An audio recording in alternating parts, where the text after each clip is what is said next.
Back in the late 90s, Bullfrog was riding high and on top of the world. Little would they know the horrors that awaited them.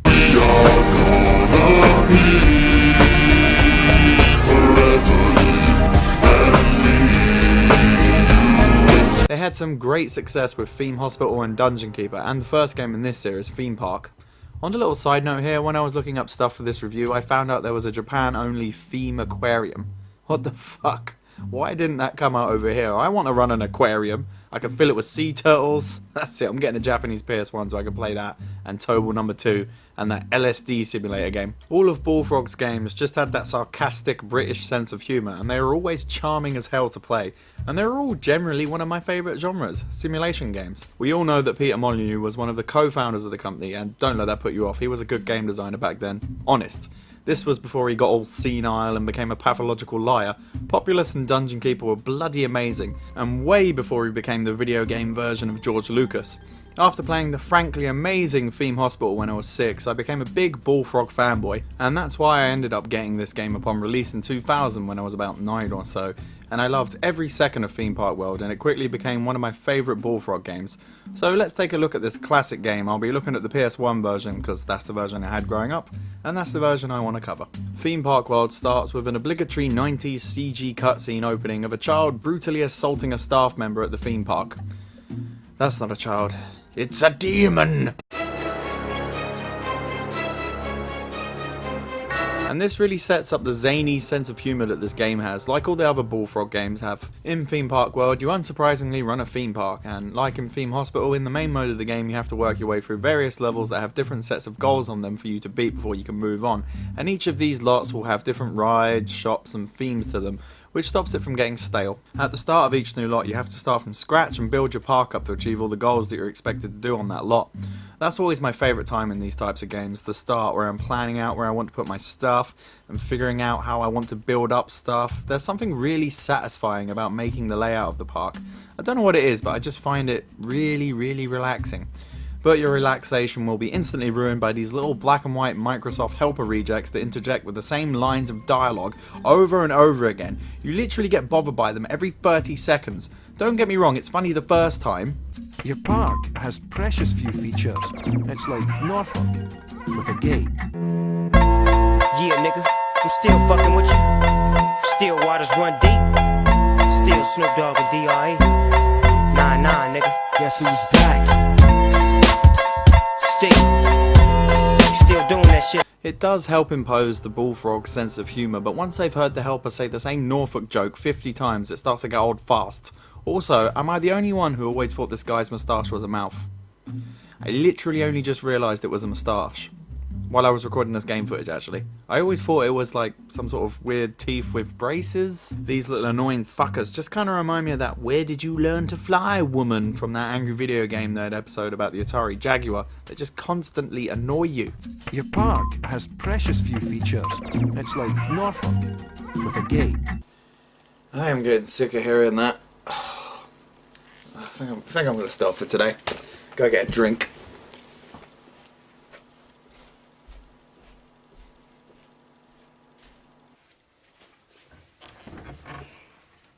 You don't have a very good selection of features. You know, trees, fountains, statues, things to make your park look nice. Maybe you need to build some more.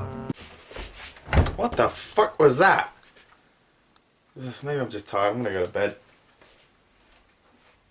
On each of the game's lots, you have a few different buildings you can build. There's rides, track rides, roller coasters, shops, sideshows, and features.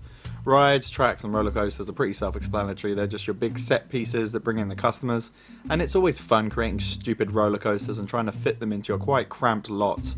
It can be quite the challenge at times, but it's fun nevertheless. You can mess around with the settings of your rides, the speed, capacity and duration all change the excitement, reliability and repair rate of the rides, and the rides will break down more if you mess up these settings. I really love the designs of all the different rides. This was a big part of why I wanted to see the other levels in the game, as I wanted to see what crazy rides there was going to be next.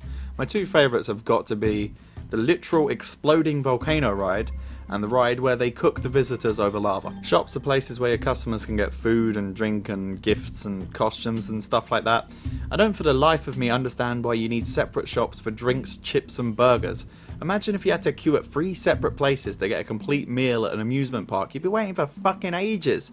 I don't know why they couldn't just make, I don't know, a generic burger place, a pizza place, a place for Chinese, a chicken place or something like that. It would have made a lot more sense than this. It's just such a thoroughly British thing to do. Maybe it's because we love queuing so much, so they thought, if we have 3 different shops, that means that there's like 3 times the queuing.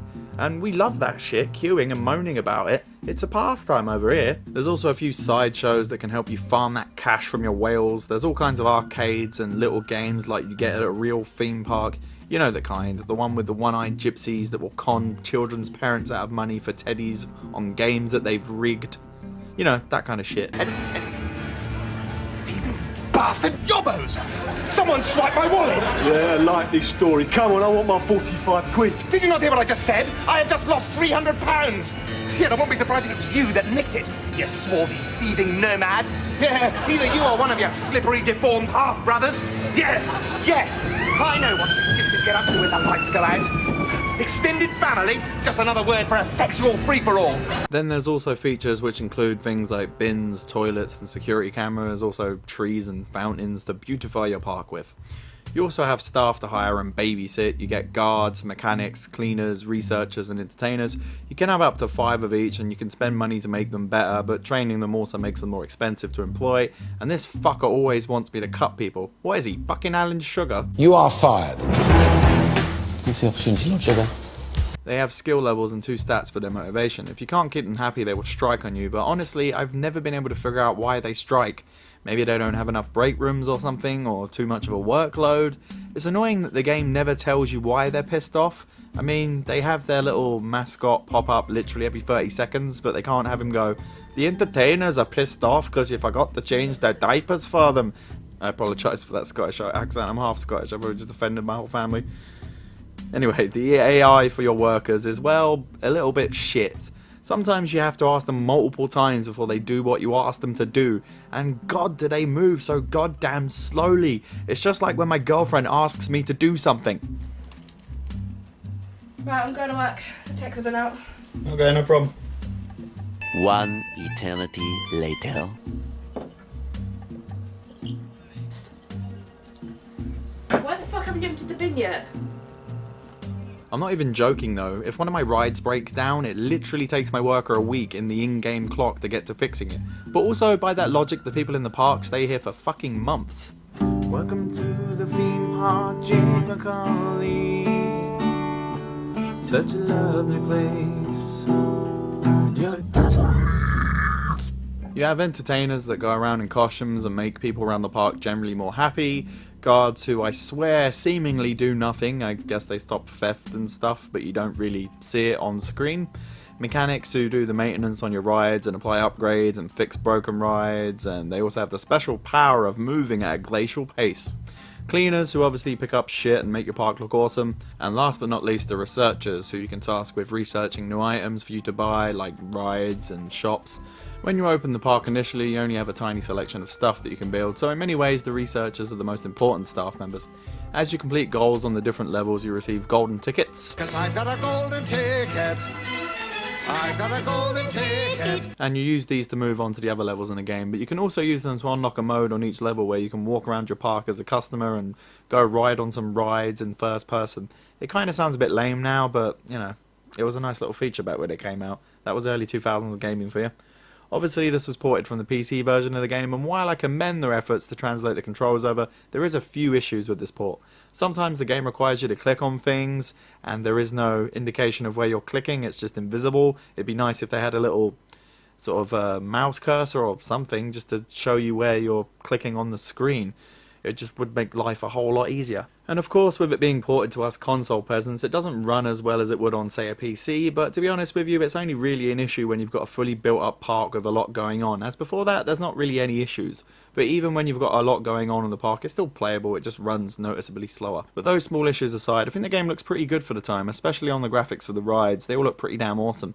And they are quite well animated, and finding out what crazy shit you're going to put your customers through next is part of the fun. This is definitely one time where my nostalgia around a game actually holds up. This is still a really fun game and you should get it.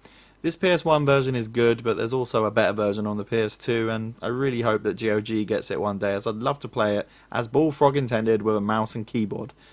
But I really wish those weird little black and white Scottish dudes would shut the fuck up for a minute.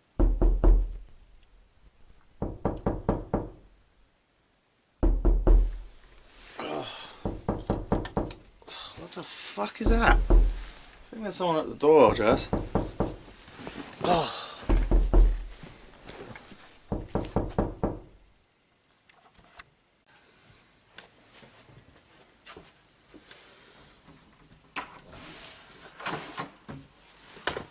You don't have a very good selection of features. You know, trees, fountains, statues.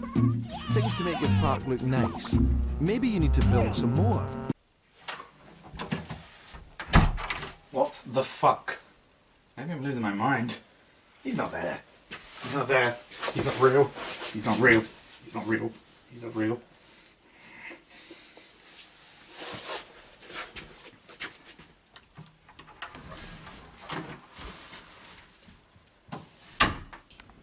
He's not real.